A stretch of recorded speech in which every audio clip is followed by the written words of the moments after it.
A warm welcome everyone, my name is Nick and welcome to the channel. Now, driverless cars, would you get in one? Well, would you? Now we're not talking science fiction here.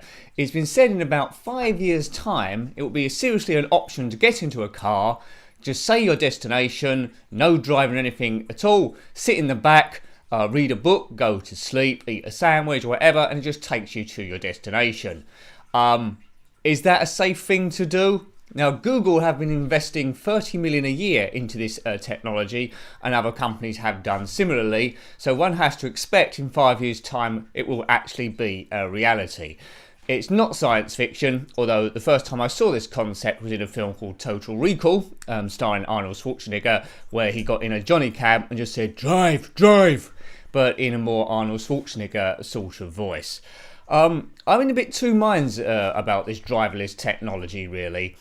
It was always going to happen, because for a while there, well, when cars first come out, everything was done by the driver, steering, everything, and then certain assists have come in, like brake assists, steering assists, power steering, parking, cars that automatically park themselves. It'll only give you a matter of time, really, before cars can be fully automated.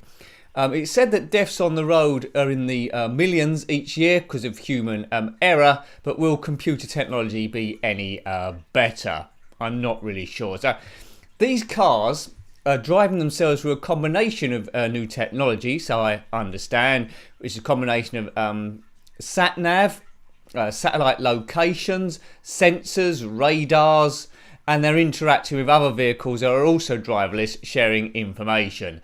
Now, with like all computer technology, stuff can go wrong. So if you're heading 70 miles an hour down the motorway and you're asleep and something fails, then you might not ever find out about it. But whether I'm worrying unnecessarily, I don't know. I made a short list of unexpected events, which I don't know how a computer will actually sense this and make sure you're okay. But I'm sure they've thought about this somehow. Basically, what if you're in a driverless car and a deer or a human runs onto the road? Could the cars brake in time? What if they come at an angle? So that's just one thing. Detours. You're on a sat-nav. Now, no sat-nav in the world I know about is 100% accurate. So there's a detour, or there's a road closure, or worst of all, a bridge is out. So you go along the bridge, the computer's doing okay, then, oh dear, we're falling miles. Can they detect depths?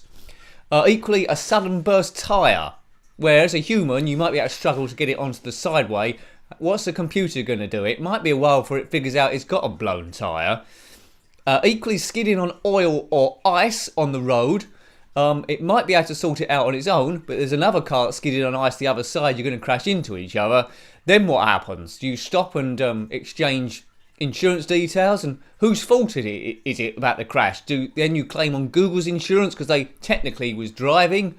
Yeah, and you know, spills on the road, or you're behind a truck and it spills its cargo of toilet rolls all over the motorway, and the computer's just identifying them as rocks and steering all around the place, swerving, and the car flips you into a ditch and bursts into flames.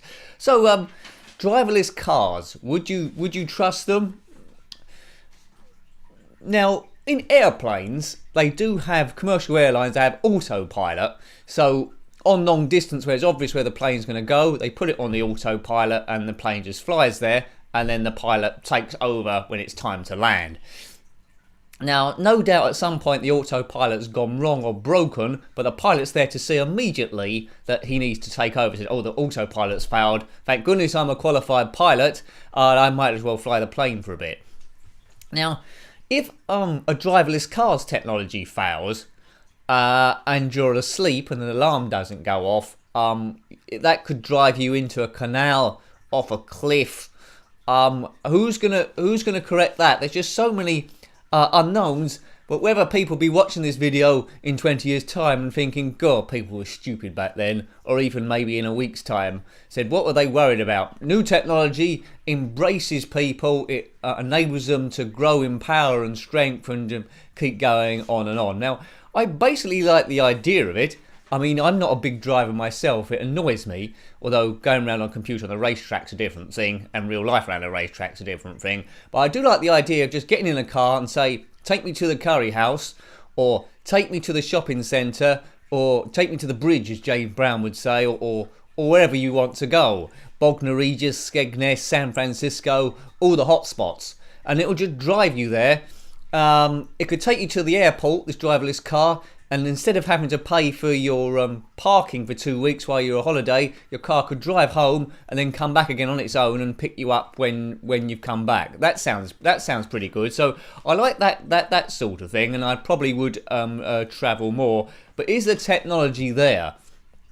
Also as well, a lot of people like driving. It gives them a time to think on the way to work, empowers them, as I said again, and they don't want a computer driving for them. They like driving around. They might not like that at all. And a loss of jobs too, if this does come in. Now think of all the driving jobs that people do there. There's taxi drivers. If people have got a driverless car, that's pretty much doing the same job. Truck drivers and long distance lorry drivers that go around Europe delivering baked beans and marshmallows and other important cargo. Bus drivers, delivery drivers, and also as well driving instructors. Now it's a bit of a rite of passage to learn how to drive. I learned when I was about 17, I think, 17 or 18, passed first time, more luck rather than judgment.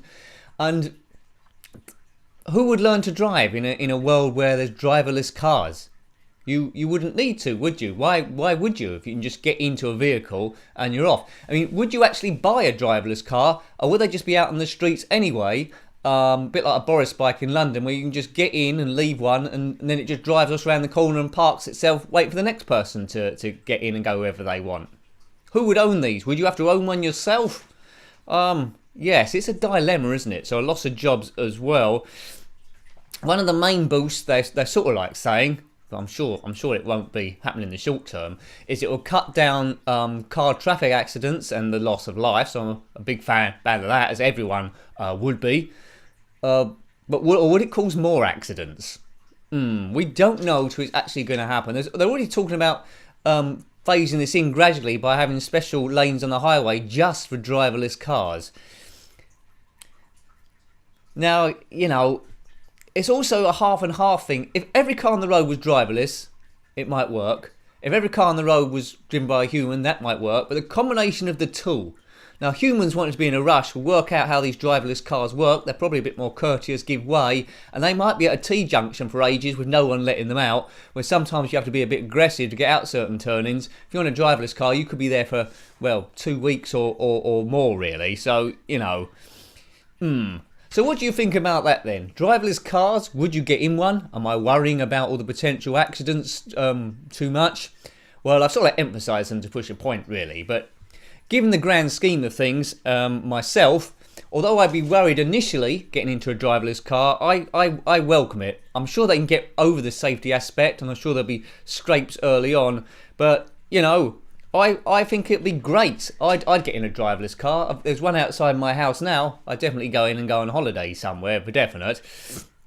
Also as well, the amount of times you've been out and one person has to be sober at a party or a pub venue or have a designated driver, you don't need that anymore. You just all bundle in the car and you can go home. As long as one of you drunk doesn't mention a destination 500 miles from where you all live, you'll be fine. And I'm sure that won't happen at all, will it? Yeah, it probably happen all the time. It's just that they go wrong, really. Have a crash or run out of power, because they'll all be electric. So let me know what you think about that. Driverless cars, would you get into one? Do you fear them? Do you think they're going to be good? Do you think they're going to be bad? So, thanks for watching that video as always. Videos going up every day. Until next time, take great care of yourself and have a very fun. Goodbye. Goodbye.